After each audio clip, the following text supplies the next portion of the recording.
Hola queridos amigos de Contexto. Amigos, hoy nos acompaña como cada semana Bill Wall para analizar temas de actualidad. Vemos que las noticias económicas no son halagadoras. Los titulares de las secciones económicas del mundo han anunciado que Estados Unidos podría caer en default el 1 de junio y la secretaria del Tesoro, Janet Yellen, alertó de que el país podría incurrir en lo que es el pago de su deuda. Queremos saber, Bill, ¿qué significa esto para los Estados Unidos? ¿Qué significa para el país y qué significa para el mundo? Algo tan delicado, porque hemos visto que la Cámara de Diputados, la Cámara de Representantes, no quiere que se le ponga tope al endeudamiento, mientras Biden dice que no se puede poner tope al gasto. Bueno, existe un tope de gasto. Lo que tienen que hacer es que si se excede el tope, como evidentemente se excede siempre, tienen que darle una oportunidad o hacer un aumento que después cuando se haga el presupuesto del año que viene, pues se ajuste. Pero esto sucede cuando el partido en poder no domina las dos cámaras. El Senado es el que tiene la voz final ahí. Y claro, el Senado lo controla los republicanos. Y no te olvides que estamos a un par de años de elecciones, de manera que es un asunto político y ha sucedido varias veces en tiempos recientes. Y es precisamente cuando ese partido no controla dos cámaras y no se preocupa de ello. Y se usa para fines de poner presión al partido en poder. Y las veces que lo hemos visto en tiempos recientes se ha llevado hasta el último instante, ¿no? Se le ha puesto esa presión de no aceptarlo. Eso se utiliza también para que el partido en poder ceda en ciertas cosas a cambio de, como no se puede permitir que el país entre en default, entonces, aunque es un default técnico, ¿no? Pero verá cómo puede afectar la economía. El hecho es que usan esto para obtener algo a cambio. ¿A qué tú te refieres con un default técnico? Bueno, el sentido es que no es que dejen de pagar los bonos. Lo que sí empieza es que empiezan a recortar los servicios que no son esenciales dentro de Estados Unidos. Todos los gastos de actividades del Estado, del gobierno federal, que no sean esenciales, se empiezan a cerrar o a cortar. O sea, los parques nacionales, esas actividades que muchas de ellas aspectos sociales, en fin, que no son esenciales ni para la defensa ni que afecte el sector productivo. ¿Qué es lo que está peleando Biden con los demócratas para que no se... Entonces, por ejemplo, Biden tiene el plan demócrata de perdón a los préstamos de estudiantes que los republicanos no quieren y lo han puesto en la palestra. O sea, si tú quieres que te otorguemos esa concesión de esto, entonces sí, pero están jugando con el país que está fuera de la política, pero la política predomina en estos momentos y hemos visto casos, lo hemos vivido cuando ha pasado recientemente, que lo han llevado casi a 1 o 2 días antes, ¿no? Para entonces, porque le ponen esa presión y es un juego de la gallina, a ver quién cede, ¿no? Ahora, si tú empiezas evidentemente a cerrar servicios, tú aumentas el desempleo. En estos momentos, uno de los problemas en Estados Unidos es que el desempleo sigue siendo bajo, no obstante que ya hay indicios de empresas que están recortando, el sector privado está recortando, los bancos, por ejemplo, con los problemas que ha habido, que eso no se ha solucionado, eso está ahí, y tenemos un par de casos que lo mencionaré más adelante, pero lo que estamos viendo es que si empieza el desempleo a nivel del Estado, que es, no cabe duda, el mayor empleador, entonces eso añade a la palestra, la inflación sigue alta. Tengo que decir algo que no acostumbramos a decir, es que estamos grabando esto en miércoles, y digo miércoles porque miércoles, hoy aún no tengo los datos, pero se anticipaba un aumento en la tasa de interés de la Reserva Federal.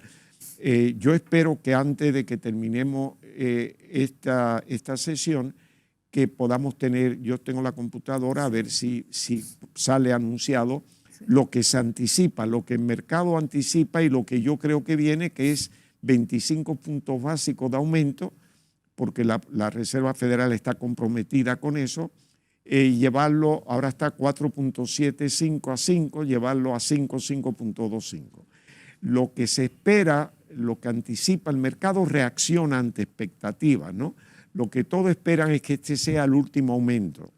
Es decir, que porque se hablaba en un momento dado que podía haber otro en la siguiente reunión, que es dentro de un mes, y que podía subir otro 0.25. Pero dada la circunstancia como está ahora mismo, lo más probable, y yo no tengo una bolita mágica, que este sea el último aumento y que lo sostengan en ese periodo para evitar una estanflación o evitar una situación donde el país puede entrar en una recesión. Claro. Ahora mismo el Producto Interno Bruto en este primer periodo del año, estos primeros 4 meses, ha aumentado en creo que era 1.2, 1. Algo, ¿no? Pero en Europa, Alemania, hace 2 o 3 meses estuvo ahí a punto de entrar en una recesión muy cerca del 0, pero se recuperó este trimestre. Es decir, en Europa también se anticipa un aumento de la tasa. Entonces, si los Estados Unidos tienen que aumentar la tasa para buscar que suba un poco el desempleo para que baje el consumo, entonces, que venga esta situación ahora mismo no le conviene. Evidentemente, ante esta situación también tiende a debilitarse el dólar, porque el mercado responde a la peor situación. Y entonces ya el mercado está encajando los mercados de valores y los mercados monetarios, donde tú ves que el dólar no es significativo en grandes masas, pero tú recuerdas que lo que se maneja en dólares en el mundo son trillones y trillones de dólares. Claro. Una baja de 20 puntos o 10 puntos, 5 puntos, impacta.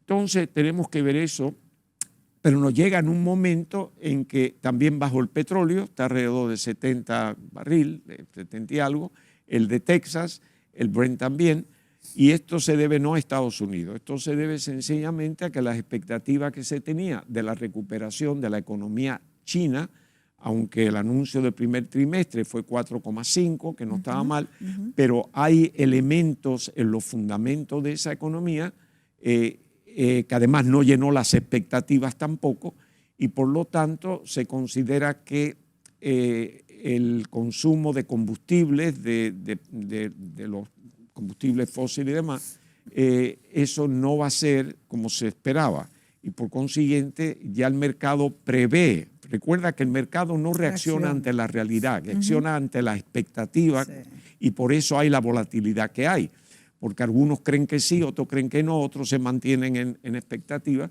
Entonces, cosa que no convino porque estaba subiendo el petróleo y eso nos tenía bastante Sí, estaba subiendo y había preocupación, pero el petróleo ha sido muy volátil. El problema con el petróleo es que las consecuencias, por ejemplo, de una baja en el petróleo ahora mismo, puede representar que se paralicen las inversiones en ese sector, y esas inversiones son a largo plazo. Es decir, tú tienes que invertir muchísimo, pero en un periodo fuerte necesariamente no hay el consumo, pero tú lo anticipas y después resulta que se demora, y mientras tanto tú tienes ya una inversión que no te produce. Y también en las renovables. Entonces también es delicado, ¿no?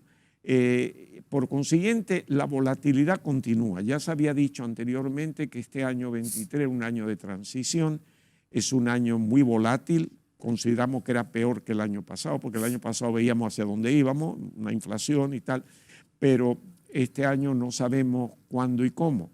Y lo que surja afuera, pues evidentemente afecta aquí. Y nos afecta, en primer lugar, un impacto en la economía americana, pues una de las primeras cosas que afecta es la remesa, de la cual ya estamos dependiendo considerablemente para el crecimiento de nuestra economía, y las reservas monetarias que sostenga el peso a los niveles que lo estamos sosteniendo. Eso podía ser. Lo otro, el turismo, aunque el turismo tiene un impacto de por sí, la gente quiere salir y quieren, no, pero de todas maneras pueden tener ciertas reservas. Yo creo que nosotros vamos bien con el turismo, no somos los máximos, porque Jamaica ha sido el país en el Caribe que más ha aumentado el turismo este año, y creo que Jamaica tiene una población de 3 millones, yo creo que ellos anticipan que van a superar la población en turismo. que para nosotros sería como tener 11 millones de turistas. O 12 y no millones. tiene esas infraestructuras. Jamaica no tiene tiene infraestructura. Jamaica fue famoso, 8 ríos, la parte de Jamaica sí. Lo que pasa es que Jamaica tuvo un periodo de inseguridad social, había la cuestión de consumo de drogas, estaba muy metido y había, en fin, y la gente cogieron ciertas reservas a Jamaica. Pero Jamaica, una de las cosas también que Jamaica, aunque tenga 3 millones, tiene una población fuera bastante grande, sobre todo Canadá y Gran Bretaña, que tú sabes, fue colonia inglesa, entonces todavía mantiene unos vínculos y el idioma y demás. Pero sí se ha recuperado bastante bien. Los que sufren en el Caribe realmente, y sigue sufriendo y seguirá por no sé cuánto tiempo, es Cuba, que ni siquiera pudieron celebrar la famosa fiesta que celebran el comunismo, el 1 de mayo, el Día del Trabajo, que en Estados Unidos y Canadá se celebra en septiembre, pero mundialmente es el 1 de mayo, y este año no se celebró en Cuba por falta de combustible. La verdad es que parece mentira el caso de Cuba, que creíamos que a la muerte de Fidel iba a despegar, principalmente en el turismo, y de hecho comenzó, se vio algo, y se ha quedado estancada del todo. Y de hecho teníamos miedo de que pudiera ser un destino incluso hasta más atractivo que el de la República Dominicana. Yo creo que ya eso en años no pasará porque se ha quedado muy atrás. No, lo que pasa Cuba, mira, Cuba se combinan dos cosas. Una es la política de Estados Unidos, que Obama quiso abrirlo. Yo siempre he mantenido que si Estados Unidos no hubieran sido tan severos en el cierre a Cuba, ya Cuba hubiera cambiado hace tiempo. Porque el sistema per se no es sostenible, ¿no? La centralización y todo no es sostenible. Entonces Cuba, para el gobierno de Fidel Castro, el mayor aliado fue la política americana, porque entonces le creó un enemigo fuera. Y volvemos otra vez al caso que hablamos de Haití, que está muy bien decir una intervención, pero del momento que alguien entra en Haití para solucionar problemas, se convierte en el enemigo de todos los haitianos, porque ya es un extranjero, un extraño que entra. Entonces, en Cuba tenían ese enemigo y, claro, no cabe duda que el costo de la política americana ha sido elevado, no cabe duda, pero sin embargo ha habido otros países que se han defendido.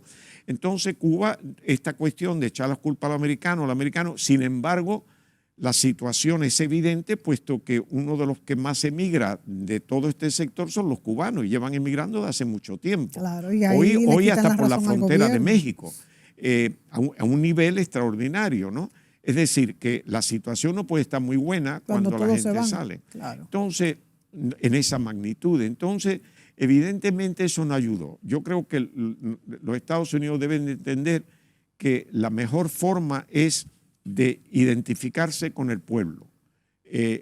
Las medidas que tienen al que más sufre el pueblo, porque los gobernantes todos están bien. Todo bien, muy bien, y lo poco que haya, ellos, como pasa en Haití, que los que gobiernan arriba viven como tú no te puedes imaginar, ¿no? Eso lo tienen. Es decir, tú facilitas ese control. Entonces tú tienes que decir, bueno, vamos a identificarnos con el pueblo. Y en vez de antagonizarlo, estos mismos cubanos en Miami, que el problema de ellos contra el gobierno es la cuestión, pues tienen también familia en Cuba. Entonces vamos a identificarnos. Si se hubiera hecho a tiempo, no hubiera sido tan problemático como es, porque ya es la tercera generación desde los años 60 y por consiguiente esa gente no conocía lo que era Cuba antes, ni mucho menos. Esta generación no está muy consciente. De hecho, yo con las pocas personas que he hablado de esta generación de cubanos, ellos están de acuerdo con el sistema porque no conocen otra cosa. Claro, mira, fíjate tú, vamos a ver España, ¿no? En los años 50, los años 60, ¿no? El periodo de Franco, que fue un gobierno dictatorial y muy severo.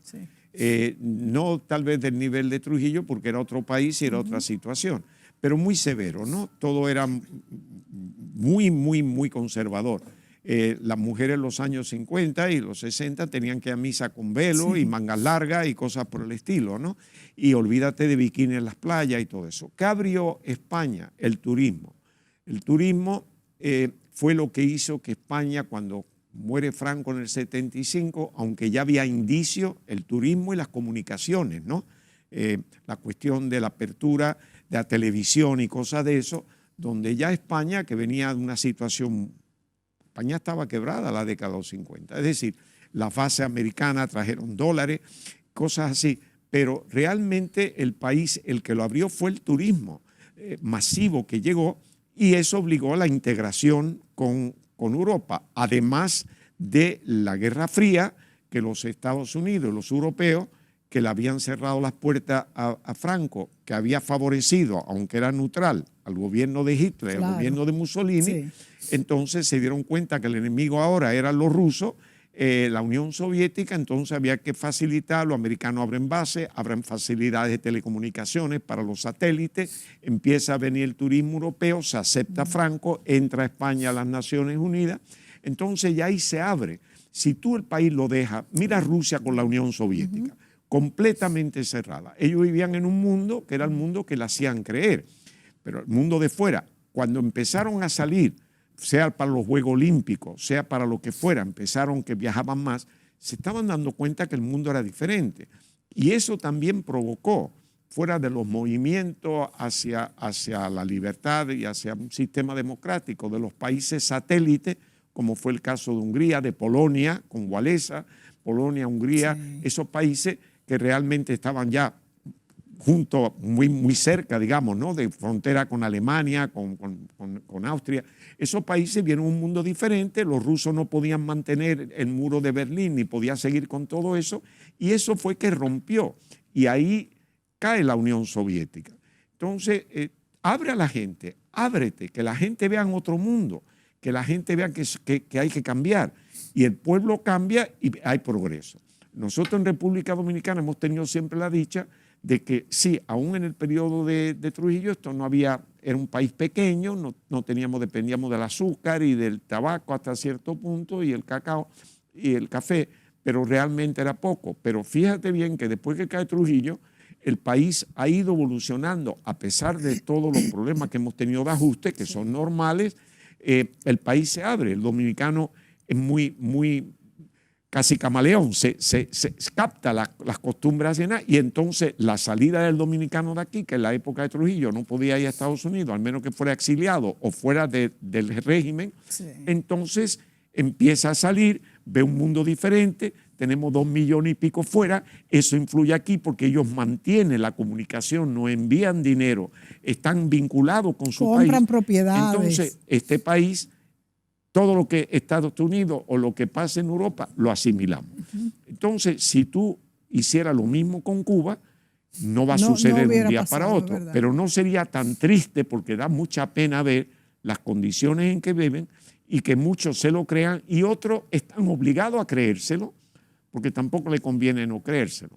Así que esa es la situación que nosotros podemos considerarnos dichosos porque sí. La economía hasta este momento, sí hay un endeudamiento alto, sí el gobierno ha mantenido una inflación por debajo de otros países de la zona y de la región, sencillamente porque también ha subsidiado cosas que los demás no subsidian. Hay que entender cuando decimos aquí la lucha, sí, en parte ha sido la política monetaria, pero en parte ha sido a que estamos subsidiando el combustible sin que sea restringido. Es abierto. Se está subsidiando la energía eléctrica que también es algo importante. Un país que produce de lo que produce de energía no cobra un 30% entre lo que no paga la gente y lo que se pierde en las líneas de transmisión, es un costo muy alto que él tiene que cubrir. ¿Y qué te parece entonces esa huelga que se convocó para el interior? Que dicho sea de paso, no oí comentarios sobre ella. Y uno de los puntos que se pedía era que se bajara la gasolina y la tarifa eléctrica. Mira, hay dos cosas que hay que tomar en cuenta. Estamos en periodo ya de entrada electoral, ¿verdad? Yo veo algunos opositores que hablan de que el costo de la vida, pero que el costo de la vida lo veamos viviendo ya de hace 1 año y pico, desde que comenzó la inflación, y eso en todas partes del mundo, no es aquí. Tenemos que tener un costo aquí, hemos tenido que aumentar los salarios debido a esa inflación, eso también afecta. Es evidente que hoy decir que los costos de la vida no, en este país definitivamente el costo lo hemos reducido, pero a cambio de endeudamiento, porque son subsidios. Son subsidios. ¿Ok? Los bonos de esto, los bonos del progreso. Y de hecho Inespre está subsidiando la canasta familiar bastante bien. No, bueno. Bastante. Por eso, cuando nosotros decimos que sale en el periódico y nos comparamos la canasta familiar con otros países, no es la canasta familiar. es los ingresos en comparación con la canasta familiar. Sí. Porque tú te vas a Estados Unidos y te vas a Canadá y posiblemente la canasta familiar sea más alto, pero los sueldos también son mucho más altos. Claro. Entonces, no es lo que te cueste, es lo que tú tienes para comprar. ¿Entiendes? Tenemos ciertas cosas, unas filosofías que yo la he discutido muchas veces, donde invertimos los parámetros. Tú me has oído decir muchas veces que no hace sentido que los salarios se justifiquen o se impongan por ley o por lo que fuera, a base a lo que las empresas, el tamaño de la empresa, por lo que se puede pagar. No existe tal cosa. Tú cuando vas a comprar, todo lo que tú compras es lo que te piden, es decir, el valor de lo que tú compras, ¿verdad que sí? Y cuando viene alguien, un plomero a tu casa, es por el trabajo que hace. Se ha acostumbrado eso de que esos trabajadores no eran muy profesionales y te decían lo que usted quiera pagar, ¿no? Pero eso viene porque se metió en la mentalidad para defender un sector empresarial que era muy, muy débil, de yo pago lo que puedo. No, usted tiene que pagar por el trabajo que se hace. Usted paga por el producto como paga por el servicio. No es por el tamaño de la empresa. Y cuando uno tiene un salario mínimo, que para una empresa pequeña, una micro, es la mitad de lo que es una empresa grande, para hacer el mismo trabajo, a veces más trabajo. Porque en la empresa grande está todo mucho más puntualizado, mucho más marcado. Y hay otros beneficios, mientras que la empresa pequeña, esta persona tiene que hacer muchas cosas más para poder cubrir y además de eso no tienen otros beneficios que las grandes ofrecen. Entonces, estemos claros, tú no puedes tener un sistema donde aún el mínimo de la empresa grande no cubre la canasta familiar. Entonces, no hablemos del pequeño. ¿Qué pasa con el dominicano? El dominicano entonces se busca otro empleo, porque el dominicano se la busca. Y puede ser que tenga 2 o 3 empleos y entonces se la busca de alguna manera. Y por eso tenemos casi un 60% de informalidad. Sí. Primero, no se paga impuestos, no contribuyen al erario público y mantenemos, es decir, esas cosas no se resuelven de un día para otro. Pero tenemos que estar conscientes de que tenemos que ir cambiando esa mentalidad, ese concepto, para ajustarnos. Y no tenemos más que ver otros países. Vamos a comparar con otros países. Vamos a ver. También con el COVID se paró mucho la formalización que había empezado a Sí, pero ¿qué está pasando? El COVID lo que ha hecho, y lo ha hecho aquí hasta cierto punto, y es interesante, pero ese tema, que la gente trabaja desde su casa. Sí. Y no estamos hablando y el que no estaba formalizado no recibió subsidios. Pero no estamos hablando solamente de pensar como en los países, digamos, mucho más desarrollados, que tú hablas que te quedas en tu casa con tu computadora y controlar. No, hay que gente que se han puesto a hacer catering, se han quedado en la casa cocinando, se ha abierto el catering, el negocio del delivery, en fin, una serie de cosas. Ese ha sido, como quien dice, algo que ha surgido. Todo esto ahí está. Entonces, eso se ha expandido, ya es delivery de farmacia, reta, lo que sea. Se ha expandido en motocicleta, que no ha ayudado al tráfico, pero bueno. Entonces, tú tienes eso, que la gente dice, espérate, yo tengo que pagar ¿cuánto en transporte con este calorazo que viene ahora? Y además de eso, como está el tránsito, pero yo de mi casa empiezo a hacer algo. ¿Qué puedo hacer en mi casa? Bueno, los informales sí, pero aquí no se ha dado, Bill, el fenómeno, aunque claro, las compañías de teléfono sí han dejado mucho en su casa, pero en Estados Unidos yo he visto que las personas que trabajan desde su casa son casi un porcentaje alto, un 25, no sé, por ciento, estoy inventando. Pero aquí en la República Dominicana no tanto, aunque sí se ha dado lo que es trabajar desde su casa como una microempresa informal. Eso sí, claro, además fíjate bien están haciendo pausa hace rato. Ok, bueno, cuando volvamos seguimos. Volvemos. Claro.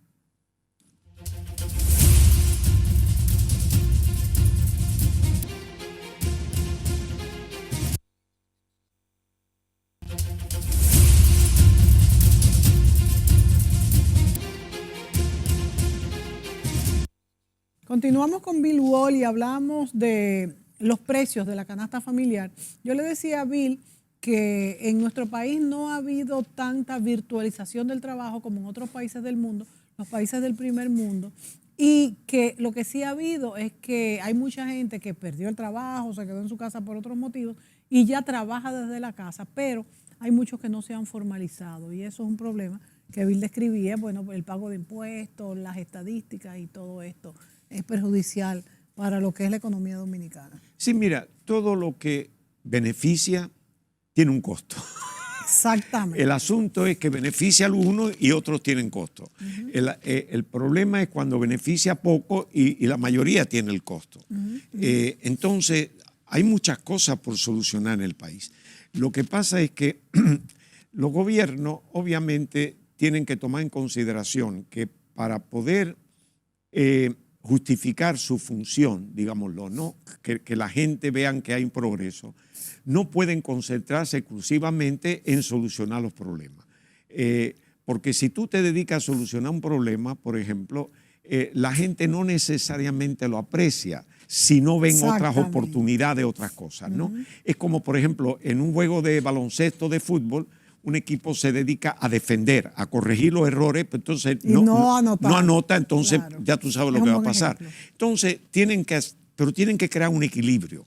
En la situación en que el gobierno tomó el poder y además la situación en que el anterior salió, que era COVID, obviamente el gobierno tuvo que destinar muchos recursos al gasto corriente, para las vacunas, para la cuestión, y estaba paralizado una gran parte de los sectores, restaurantes, hoteles. Se tuvieron que dar muchos subsidios. Exacto, subsidios para la gente que quedaron desempleados, que en otros países no se hicieron, que yo sepa, al nivel que se hizo aquí. Pero en Estados Unidos, ¿qué tanto subsidio se dio? Se dio mucho subsidio, Bill. De hecho, ese aumento del gasto público. pero recuerda que la gente que recibe eso en Estados Unidos era comparativamente poco comparado con la población. ¿Ok? Porque la clase media predominaba y esa se defendía. El asunto está aquí, por ejemplo, Canadá también.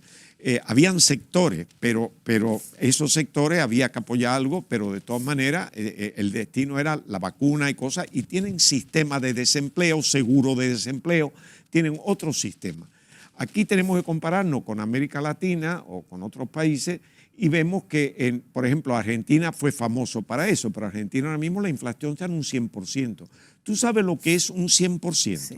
Pues muy sencillo, lo que al principio del año te cuesta 10, a final de año te cuesta 20. Ahora, señores, Argentina es la líder en inflaciones. Sí, también, pero en la época, al principio de los 80, era porque América Venezuela Latina lo ha sido, pero tiene una situación más, vamos a decir, más específica, pero en Argentina gobiernos vienen, gobiernos van y sigue el mismo problema. Sí, bueno, los cambios políticos en Argentina no han sido tan marcados. Es sencillamente que Argentina es un drama. La cultura argentina, ¿cuál es el baile, la música típica? El tango. Y el tango es un drama. Puro drama. O sea, que ella la maté porque era mía. O sea, es un drama, ¿no? Quiere decir que el ambiente es que tienen esa sangre italiana, hispana, yo no sé, una mezcla ahí, que todo es una situación complicada. Pero en la época de los 90, Brasil lo mismo, ellos tenían la contabilidad, era vamos, una situación verdaderamente increíble. Y los países grandes de América Latina. Pero vino el COVID, ningún país ha llegado a la inflación a los niveles que ha llegado ahí. Entonces, aquí no llegaron más alto, podíamos haber llegado más alto de lo que estamos, pero se decidió subsidiar. Y entonces la población no ha sentido realmente los efectos de eso, pero porque no se dijo, tenemos los bonos para esto, tenemos los bonos para lo otro. Pero Bill, y la población no ha parado de gritar por los altos costos de la vida. ¿Qué hubiera pasado si no se hubiera subsidiado? Ah, bueno, entonces hubiéramos tenido problemas muy serios. Una estampida social. Bueno, como ha pasado en otros países, problemas muy serios, pero porque la debilidad está ahí, no la hemos corregido. Lo que te dije, si tenemos salarios mínimos que no cumplen con aún después de los aumentos que se han hecho esto, es que son problemas en América Latina, los problemas que nos enfrentamos son problemas que datan de décadas y décadas. Pasamos de gobiernos dictatoriales y no ha habido ajuste y de izquierda a derecha y de derecha a izquierda, es decir, el nivel de educación no ha progresado lo mismo.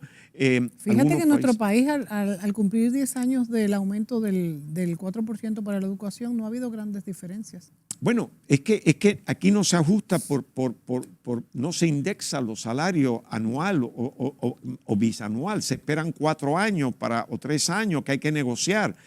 Tú no ves en Estados Unidos, en Canadá, en Europa negociando salarios mínimos. No se ve. Además que hay 27 o 18 salarios mínimos. Es uno solo por hora. Y a partir de ahí se crean las escalas. Entonces, tenemos muy complejo, o sea, nos acostumbramos. Yo creo que hay una mentalidad interesante en el dominicano. Por eso el país es tan excitante, ¿no? Que nos complicamos la vida. Dos sistemas de medición contrarios, libra, litro, galones, no, la verdad no sé que qué. Eso es bueno, pero lo mismo. Después tremendo. tenemos el tránsito, que tenemos leyes, pero cada uno va por donde quiere. Y después todo lo ajustamos, ¿ves? Entonces, ¿qué pasa? Hay una manera, sin darnos cuenta, y es un criterio propio, que hemos reducido algo la presión social porque dejamos entrar un grado de libertinaje. O sea, si ponemos la casa en orden, va a ser demasiado duro. O sea, si aquí vamos a detener los motoristas y vamos a quitar 2.000 motos en 3 horas y 5.000 motos, va a crear un problema grave. Mira, yo estoy de acuerdo en que sí, que hay un cierto grado de permisividad.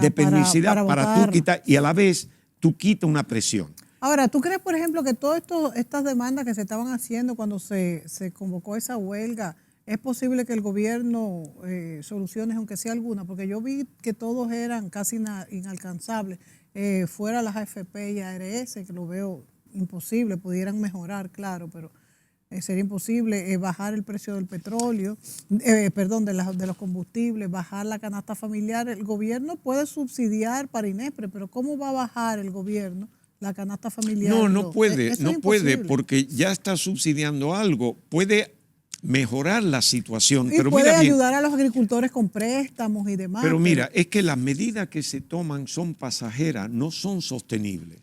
Y la gente se acostumbran a eso. Si yo te pago a ti, por ejemplo, tanto, un bono de tanto, y tú no vas a trabajar y vives con eso y lo que tú haces por ahí, y yo te quito el bono, entonces tú tienes una queja grave porque ya tú estás contando con eso. Quiere decir que son medidas que se van aceptando y van encajando porque no se está solucionando los verdaderos problemas. No este gobierno, todos los gobiernos. No se soluciona, simplemente parcheamos, la gente vive en ese momento, vivimos de día a día y nos olvidamos. ¿Qué pasó con la educación? Cuando la educación, que si mal no recuerdo, estamos hablando del 2012 por ahí. Yo recuerdo una peña que teníamos y alguien viene y me dice, Bill, ¿qué te parece que se ha logrado el 4%? Digo, a mí no me parece muy bueno eso. ¿Cómo que no? Mira, el 4. Digo, espérate, ¿cuánto nos estamos gastando ahora? Si mal no recuerdo, era el 1.8. Sí. 1.8. Bueno, en primer lugar, antes de cambiar y sentirnos eso, ¿dónde salió el 4? Primero, ¿verdad? Porque el 4, una magia. Si yo subo del 1.8 al 4, yo digo, qué victoria, pero espérate. No, y tengo que basarlo en qué voy a hacer con eso. Exacto, ahí está. 1.8. ¿Dónde va el 1.8? Y después, ¿qué necesitamos realmente? Y a lo mejor descubrimos que necesitamos un 10. Ahora, no podemos meternos en un 10. Entonces, ¿qué es lo que necesitamos para mejorar? Y después que tú tienes un plan para mejorar, tú le pones el costo. Claro. No le ponga un 4, porque si en 1.8 se desperdiciaba, digámoslo elegante, se desperdiciaba, digamos, el 8, el punto 8, con el 4 van a ser punto 4, punto 3, punto 2. Entonces, no, hay que tener un plan, tú tienes que tener un plan y después tú lo evalúas el plan. Tú tienes que tener una idea. La idea tú no empiezas con cálculos monetarios, tú tienes una idea y después tú dices, bueno, ¿qué costo tiene esto? Yo no te puedo decir que te voy a pagar 100,000 pesos, claro. Primero te tengo que decir qué vas a hacer. Costo-beneficio. Tú tienes que decir que es lo que yo quiero hacer y saber. Entonces, tenemos que empezar por ahí, porque entonces el 4 se ha gastado mucho en construcciones. Se hizo un estudio de lo que se iba a gastar en construcción, lo que se iban a gastar en uniforme, lo que se iba a gastar en comida, que todo está dentro del concepto de educación y qué quedaba para los profesores y qué estándar de educación queríamos. ¿A dónde queríamos que la educación estuviera en 10 años? Y de ese año se cumplió ahora, desde el 4. Entonces, ¿a dónde debería estar la educación en estos 10 años con un 4%? Eso tenía que ser medido cada año. No, y que ya 10 años es un ciclo de tiempo que ya pudiéramos ver los resultados, porque sabemos que el ciclo educativo es largo, pero ya 10 años. No, 10 años, claro que sí. 10 años sí, porque primaria ya te lleva a secundaria. No, y de hecho se pudieron haber, en 3 o 4 años también se forman los profesores, o sea que ya ha habido tiempo de que se formaran los profesores, claro, y que se formara el ciclo. Claro, es que tú tienes que coger todos los renglones de educación y ver dónde cada uno debe estar y después el resultado total que tú buscas. Entonces, es esencial, sobre todo en un mundo donde nosotros hoy todavía estamos retrasados en la tecnología y estamos retrasados para poder competir. Zona franca de hoy, o el futuro de la zona franca, está en empleos mucho más calificados que lo que tenemos. Hemos mejorado. Pero volvemos otra vez a la cosa. Sí, claro que hemos mejorado. No es lo que hemos mejorado, es lo que debíamos de haber mejorado. Mi argumento siempre ha sido que no se mida el progreso en base al tiempo, al pasado, sino dónde debería estar. Y no lo hemos hecho. Por ejemplo, vámonos a la educación de los niños. ¿Dónde un niño debería estar a los 10 años en conocimiento de lectura y matemática? ¿Dónde un niño debería estar a los 15 años en las materias? ¿Con idea de qué? De que cuando entre en la universidad tenga la capacidad de que hay una serie de profesiones que no existían hace 20 años, que están en alta demanda. Entonces, no es solamente lo que se necesitaba hace 20 años, 10 años, sino lo que se va a necesitar dentro de 10 años. Y el problema es que el modelo va a cambiar tanto en estos próximos 5 años que ya vamos a estar tarde si queríamos hacer lo que se necesitaba hace 2 o 3. Bill, nos tenemos que ir a la pausa. Y me gustaría que nos enfocáramos en este último segmento que nos queda y volvamos otra vez a Estados Unidos porque están pasando cosas que pensábamos que estaban superadas. De hecho, aquí mismo comentamos que no era una corrida bancaria en la quiebra de estos 2 primeros bancos que quebraron en los Estados Unidos. Sin embargo, estamos viendo que JP Morgan Chase ha dicho que compra el First Republic Bank y realmente a mí me tomó de sorpresa. Quiero saber tu opinión. Vámonos a la pausa y volvemos con este tema.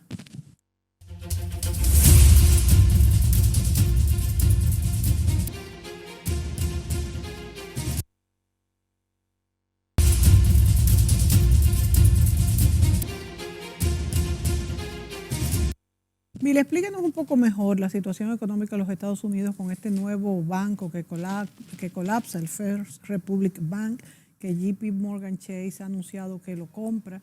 Esta situación donde Estados Unidos ha alcanzado su límite de endeudamiento, tengo aquí que es 31, creo que leí que eran 31, millones de dólares. No lo tengo aquí a mano, pero endeudamiento, inflación, tú dices que va a subir 25 puntos la tasa de interés, que es necesario, pero va a haber más despidos, que eso también es lo que se quiere. ¿Cuál es el contexto y en qué contexto se da esta nueva quiebra de un banco en los Estados Unidos? Bueno, cuando se dijo que no había un riesgo sistémico, quería decir que los bancos que entraron en proceso de liquidación, o sea, ya eso es el último caso, o sea, no son salvables, digamos, ¿no? Por un sinfín de elementos, el sinfín de elementos evidentemente era pre-periodo de COVID, pero luego el COVID no ayudó. La política de los bancos regionales en Estados Unidos, la regulación hacia los bancos regionales, que quiere decir que es un banco que posiblemente la licencia operativa esté concentrado en un estado, en una parte del estado, o en el caso de Silicon Valley, que era precisamente en el sector de alta tecnología. Ahí es que tenía sus préstamos, de ahí es que tenía su fuente de recursos, muy concentrado en ese sector. ¿No es contradictorio que un banco dedicado a la tecnología y a la alta tecnología haya quebrado? No. Claro que sí, porque ese fue el sector que más sufrió con el COVID. Sí, con el COVID. La cadena de distribución, no se vendía vehículos porque no había chips. O sea, entonces tú tienes que tener presente que hoy está todo vinculado, no cabe duda. Pero cuando estamos vinculados y tú dices que dependemos unos de otros, quiere decir que cualquier cosita que tú no lo tengas tiene que venir de otro sitio y si hay escasez de eso, pues entonces tenemos un problema. Entonces estaba muy concentrado. Una de las bases fundamentales de riesgo, la palabra riesgo en sí, es diversificar tu riesgo para minimizarlo. Cuanto más diversificado sea, menos depende de un sector, de un individuo, de una empresa o de lo que sea.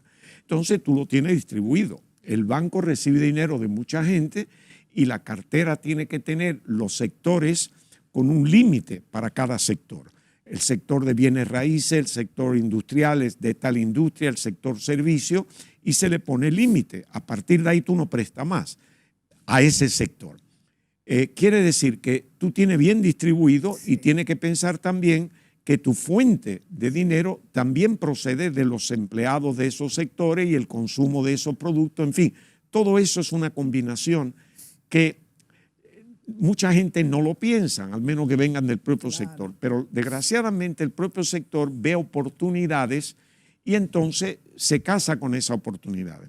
Y eso pasó. Lo otro que el COVID afectó esa banca regional fue el hecho de que el COVID también cerró algunas oportunidades de préstamo. Algunos préstamos empezaron a tener dificultades, como el sector de servicios, hoteles, restaurantes, cosas por el estilo, cines, ¿no? Eso empezó a caer y otros sectores, por ejemplo, sí, los productos médicos, las vacunas, pero todo el mundo no le puede prestar a esa gente porque son otro sector. En fin, el hecho es que ya venía en decadencia. Entonces, ¿qué hubo? Cuando tú encuentras de que tiene cierto grado de liquidez y no hay la demanda o el riesgo puede ser elevado, entonces la banca optó por invertir en bonos básicamente en Estados Unidos del Tesoro americano. Los bonos del Tesoro americano en ese momento, bajo un elemento normal, digamos, de economía ante COVID, era que el dinero a más largo plazo te dejaba más intereses que el dinero a más corto plazo. Entonces, evidentemente, nos vamos al bono que tanto en Estados Unidos como en otros países, los bonos estatales que determinan fundamentalmente el valor del dinero y el valor de la moneda, que es los 10 años.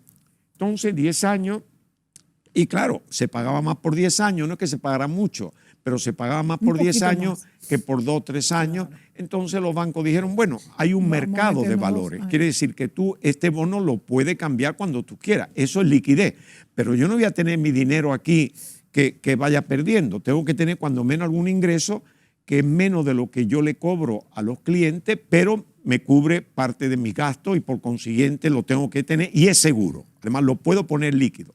El problema está en que vino la inflación, empieza a subir las tasas de interés y por consiguiente esos valores ya en el mercado, que hay que contabilizarlo al valor mercado, empiezan a perder valor. Y el mismo bono americano te sale donde tú tienes un ingreso de 4%, por ejemplo, subiendo las tasas de interés de acuerdo para combatir la inflación, la empieza a aumentar y tú tienes bono que te paga el 1. Cuando tú lo sacas al mercado, el mercado te lo va a cambiar tomando en consideración el cambio del valor y el periodo que queda y te va a decir, bueno, tú vas a tener que vender esto por debajo del valor nominal y eso representa una pérdida.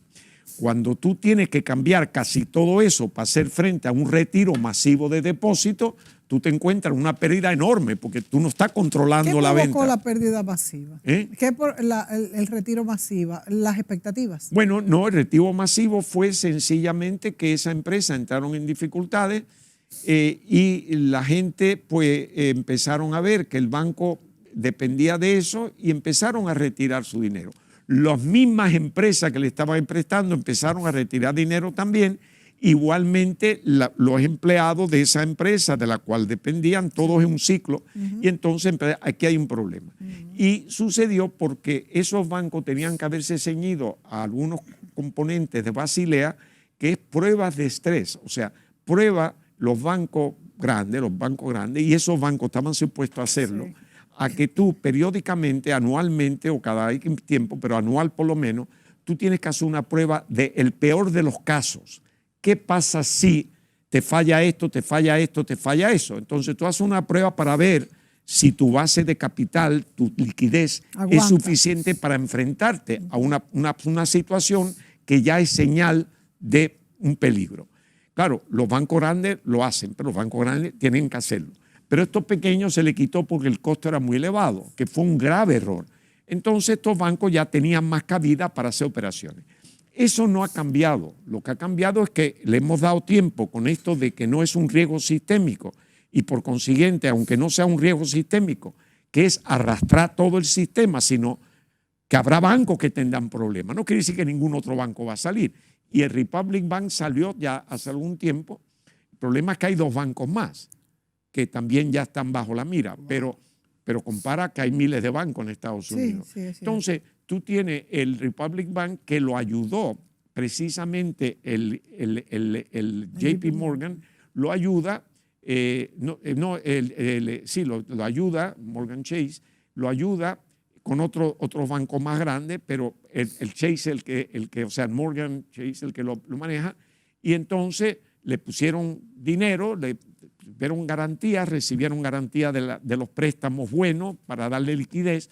Todo eso está muy bien, pero eso no resultó. Entonces ahora llega un momento donde la gente empiezan a retirar porque saben que no se resolvió, simplemente que el banco puso dinero, pero la gente no tiene mucha confianza, el valor de la acción empezó a caer, la gente empieza a vender acciones, todo eso se sabe en un mercado que es transparente, entonces viene la crisis y el gobierno dice, bueno, vamos a cubrir los depositantes. Eso sí, porque se hizo con Silicon Valley, sí. Pero el Chase también que cubra. Entonces Chase compra, se queda con los depósitos del banco, ya el depositante no va a retirar su dinero porque ahora está en Morgan Chase, que ya es el banco más grande de Estados Unidos, se queda ahí, eso facilita, pero hay una pérdida. Entonces esa pérdida la va a tener que cubrir entre el Chase, Morgan Chase y la Reserva Federal. Que no la Reserva Federal, no la Reserva, el FDIC, los fondos federales de garantías, que los bancos aportan a un fondo de garantía, un fondo de contingencia, como lo hay aquí, pero aquí lo maneja el Banco Central. Allí es esta institución del Estado y esa institución ya se anticipa que esta última maniobra donde el Chase se hace cargo de este banco, el banco desaparece, eso es Chase, Morgan Chase, y entonces tú tienes que le va a costar a esos fondos de garantía $13,000 millones. Wow.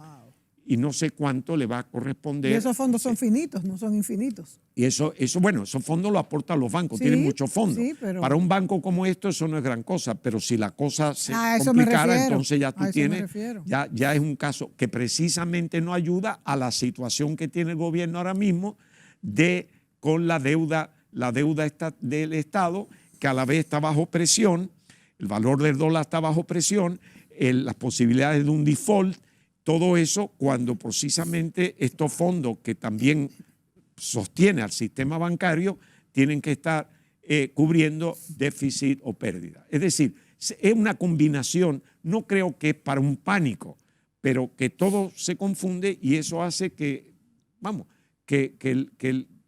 el gobierno, Biden, va a tener que ceder en algunas cosas para que no se meta en más lío de lo que puede meterse. Yo dudo que los republicanos lo llevaran también a un punto donde la cosa, porque tiene repercusiones mucho más allá de los elementos que ellos ponen sobre la mesa para negociar. Inclusive más allá de elementos económicos. No, y no solamente, y más allá de los Estados Unidos. Exactamente. O sea, y con la guerra como está, por ejemplo, en Ucrania, y con el confrontamiento con China, y con el movimiento que hay del BRICS y otros países para depender menos del dólar. O sea, se combina una serie de elementos que en estos momentos no le conviene a los Estados Unidos llevarlo a un punto donde lo están llevando. La presidencia de Biden, ¿tú la calificarías como exitosa? Porque con todos estos problemas que ha tenido, aunque no es la primera vez que pasa, por ejemplo, esto que se pasa del gasto público, que está a punto de caer en default, esto ha pasado varias veces, pero es un contexto muy difícil el que vive. Bueno, es que él se encontró con muchos problemas y veníamos de un gobierno problemático, pero realmente Estados Unidos no está en guerra en ningún lugar. Tienen siempre fuerza armada en todos los sitios, pero realmente salieron de Afganistán, no tienen nada. El único problema es la situación con Ucrania y la situación con China, pero que no hay directamente de ellos. Directamente, eso también. Ahora, que los demócratas están comprometidos también con la idea de obtener el apoyo de los votantes, con programas sociales, algunos de los cuales, algunos en Estados Unidos, muchos no están muy de acuerdo, no, porque la mentalidad, Estados Unidos, el ser izquierdista es como en Europa ser comunista, fanático, ¿no? Del momento que tú seas liberal, ya tú eres de izquierda. Sí. Del momento que tú tengas alguna idea ya. Entonces quiere decir que tenemos una situación bastante difícil con los estados también muy poderosos. Fíjate el confrontamiento con el gobernador de la Florida, Santis, con la Disney. que tiene una confrontación tremendo, que no se puede decir gay, la palabra gay, o sea, lo llevan a extremos ridículos cuando el país está enfrentándose a una serie de dilemas serios.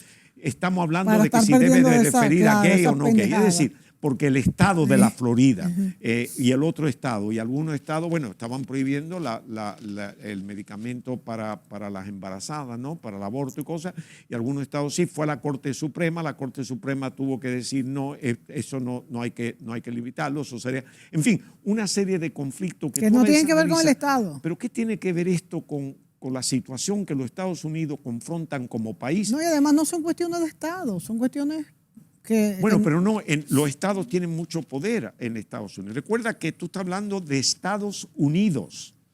Fueron 3 estados que se independizaron y cada uno era independiente y después se unieron para luchar contra el enemigo. Y se quedó ese concepto de que el Estado tiene su policía estatal, la policía municipal, el FBI. Si hay un crimen que cruza frontera, entonces entra la policía federal. Si no, se queda en el Estado. Hay estados que son más exigente para el porte de armas, otros ya no tienen ni que llevar identificación, sino con la licencia de conducir. No, la verdad que es increíble las diferencias. No, por eso mismo, eso en un momento donde se quiere la unión con todo lo que está pasando en el mundo, a veces uno tiene que cuestionar si esos son motivos de distracción intencional o por motivos políticos, sacrificando, yo creo que son las dos cosas, la importancia del núcleo, ¿no? Sí, las dos cosas. Bill, se nos acabó el tiempo, hemos hecho un panorama de la economía del mundo, vamos a ver qué pasa con estos otros 2 bancos en los Estados Unidos que están a punto de entrar en este riesgo y también hasta qué punto siempre van a aparecer compradores. Bueno, no hay una corrida, o sea que ahora sí van a aparecer, pero sería tema para otro programa. Es decir, hasta qué punto esto es una cadena infinita de que siempre van a tener estos bancos un buen comprador. Gracias, Bill, por estar aquí analizando todo esto con nosotros y a ustedes, amigos, será hasta la próxima.